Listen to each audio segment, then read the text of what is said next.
আসসালামু আলাইকুম দর্শক শ্রোতা সকলে কেমন আছেন আপনারা? আশা করি সকলেই ভালো আছেন। তো দর্শক শ্রোতা, আজকে আরো একটি এনজিও চাকরির নতুন নিয়োগ বিজ্ঞপ্তি নিয়ে, নতুন সার্কুলার বিজ্ঞপ্তি নিয়ে বিস্তারিতভাবে আলোচনা করব। তো দর্শক শ্রোতা, এবার সোসাইটি ফর সোশ্যাল সার্ভিস, যাকে সংক্ষেপে আমরা এসএসএস এনজিও বলে থাকি, society for social service NGO থেকে প্রায় 1314টি পদে চাকরির বিশাল নিয়োগ বিজ্ঞপ্তি 2025 প্রকাশ করা হয়েছে। তো দর্শক শ্রোতা, সোসাইটি ফর সোশ্যাল সার্ভিস এনজিওতে চাকরির আবেদন করতে গেলে শিক্ষাগত যোগ্যতা বা অভিজ্ঞতার মান কতটুকু প্রয়োজন পড়বে, কারা কারা চাকরি করার জন্য আবেদন করতে পারবেন, কিভাবে চাকরির আবেদন সম্পূর্ণ করতে হবে, এ টু জেড বিষয়বস্তুগুলো নিয়ে সংক্ষেপে আলোচনা করব। আশা করি আজকের এই গুরুত্বপূর্ণ ভিডিওটি শুরু থেকে শেষ পর্যন্ত দেখবেন। বিশেষ করে চাকরি করতে যারা আগ্রহী পদপ্রার্থী রয়েছেন তাদের জন্য আজকের এই ভিডিও ক্লিপটি খুবই গুরুত্বপূর্ণ। তো দর্শক শ্রোতা, আমাদের এই ভিডিওগুলো যদি ফেসবুক পেজ থেকে আপনারা দেখে থাকেন, আমাদের পেজটিকে ফলো দিয়ে রাখবেন।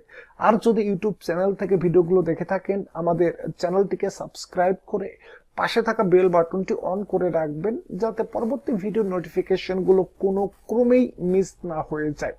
আমাদের ডিসপ্লের দিকে গভীরভাবে মনোযোগ দিলেই আপনারা বুঝতে পারবেন সোসাইটি ফর সোশ্যাল সার্ভিস, সংক্ষেপে এসএসএস এনজিও বলা হয়ে থাকে। এখানে ফুল অ্যাড্রেস তারা কিন্তু মেনশন করে দিয়েছে। এখানে বলা হচ্ছে এমআরএ সনদ নাম্বার 25। এখানে নিয়োগ বিজ্ঞপ্তিতে বলা হচ্ছে আপনি কি সৎ জীবনযাপন করতে আগ্রহী। এখানে এনজিও সম্পর্কে কিছু হেডিং বলা হয়েছে, এই হেডিং গুলো আপনারা পড়ে নেবেন। তো আমরা সার্কুলার বিজ্ঞপ্তির সর্বশেষ যে পদটি, সেই পদ থেকে আলোচনা করব। এখানে দেখতে পাচ্ছেন মোটামুটি ভাবে 15টি ক্যাটাগরি তারা সৃষ্টি করেছে। এখানে 15 নম্বর পদ দেখতে পাচ্ছেন অ্যাসিস্ট্যান্ট অফিসার, বা ক্রেডিট অবলিক সিনিয়র মাঠ সংগঠক। এখানে পদের সংখ্যা মোট 1000টি। বয়স থাকতে হবে আপনাদের সর্বোচ্চ 32 বছর। শিক্ষাগত যোগ্যতা এবং অভিজ্ঞতার বিষয়গুলো এখানে বলা হচ্ছে। বেতন প্রশিক্ষণ কালে 12,000 টাকা, শিক্ষানবিশ কালে বেতন হবে 29,248 টাকা। চাকরির শিক্ষানবিশ কালে আপনাদের বেতন হবে 29,248 টাকা এবং চাকরির নিয়মিতকরণের পর বেতন হবে 36,560 টাকা পর্যন্ত। এই যে শেষের পদটি, এই পদের জন্য এখানে শিক্ষাগত যোগ্যতা যে কোনো বিষয়ে স্নাতকোত্তর পাস থাকতে হবে। প্রার্থীদের বাইসাইকেল চালনায় শর্ত সাপেক্ষে মোটর সাইকেল চালনায় পারদর্শী হইতে হবে। এক্ষেত্রে বৈধ ড্রাইভিং লাইসেন্স থাকতে হবে। আনুষঙ্গিক যে বিষয়বস্তুগুলো, এই বিষয়বস্তুগুলো বিস্তারিতভাবে আপনারা একটু দেখবেন। তো এখানে 14 নম্বর পদ দেখতে পাচ্ছেন অফিসার ক্রেডিট বা সহকারী শাখা ব্যবস্থাপক। এখানে পদের সংখ্যা 200টি। বয়স থাকতে হবে সর্বোচ্চ 32 বছর। প্রশিক্ষণ কালে বেতন 16,000 টাকা, শিক্ষানবিশ কালে বেতন 33,568 টাকা। চাকরির নিয়মিতকরণের পর বেতন হবে 41,960 টাকা পর্যন্ত। শিক্ষাগত যোগ্যতা স্নাতকোত্তর পাস থাকতে হবে। এই পদে মোটরসাইকেল চালনা বাধ্যতামূলক। এই পদের জন্য মোটরসাইকেল চালানো বাধ্যতামূলক। বৈধ ড্রাইভিং লাইসেন্স বা লার্নার লাইসেন্স থাকতে হবে। তো এখানে বিস্তারিত যে বিষয়গুলো আপনারা দেখতে পাচ্ছেন, এই বিষয়গুলো একটু পড়ে নেবেন। তো এখানে 13 নম্বর পদ দেখতে পাচ্ছেন অটোমোবাইল প্রকৌশলী। এখানে পদের সংখ্যা 1টি। বয়স থাকতে হবে সর্বোচ্চ 40 বছর। বেতন ভাতা এবং শিক্ষাগত যোগ্যতা বিস্তারিত ভাবে আপনারা একটু দেখবেন। 12 নম্বর পদ দেখতে পাচ্ছেন সিনিয়র অফিসার ক্রেডিট অবলিক শাখা ব্যবস্থাপক। এখানে পদের সংখ্যা 50টি। বয়স সর্বোচ্চ 40 বছর। শিক্ষাগত যোগ্যতা, বেতন ভাতা, আনুষঙ্গিক যে বিষয়বস্তুগুলো, এই বিষয়বস্তুগুলো এই যে কলমটি, এই কলম থেকে আপনারা দেখে নেবেন। 11 নম্বর পদ দেখতে পাচ্ছেন 11 নম্বর পদ জোনাল হিসাব কর্মকর্তা। এখানে পদের সংখ্যা 5টি।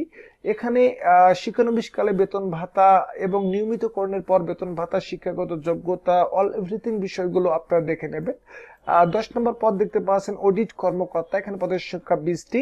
আর 9 নম্বর পদ দেখতে পাচ্ছেন এরিয়া ম্যানেজার। এখানে পদের সংখ্যা 25টি।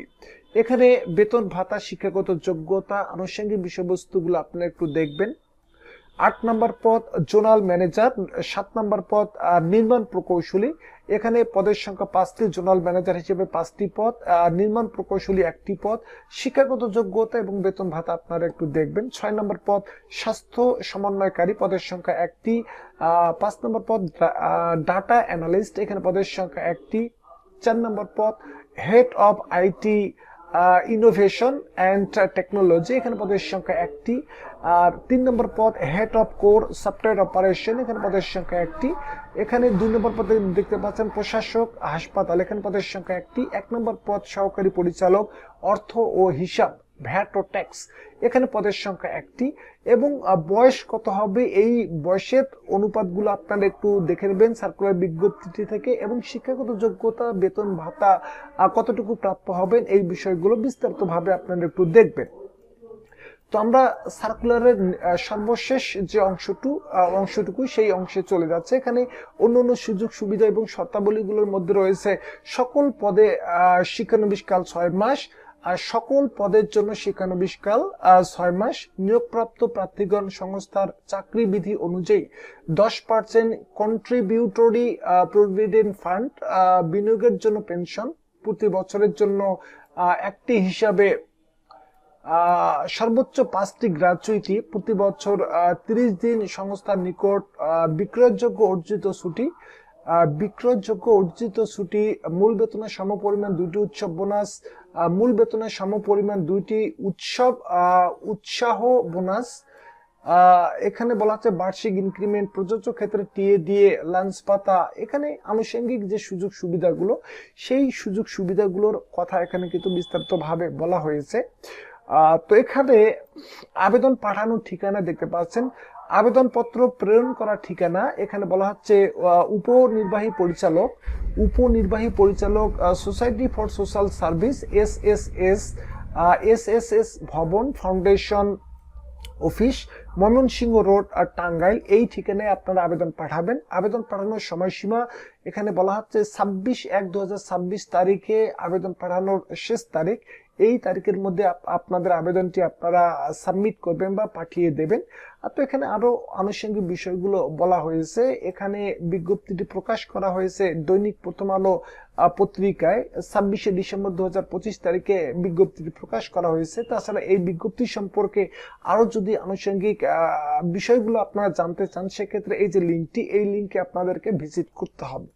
তো আজকে পর্যন্ত সকলে ভালো থাকবেন, সুস্থ থাকবেন, আল্লাহ হাফেজ।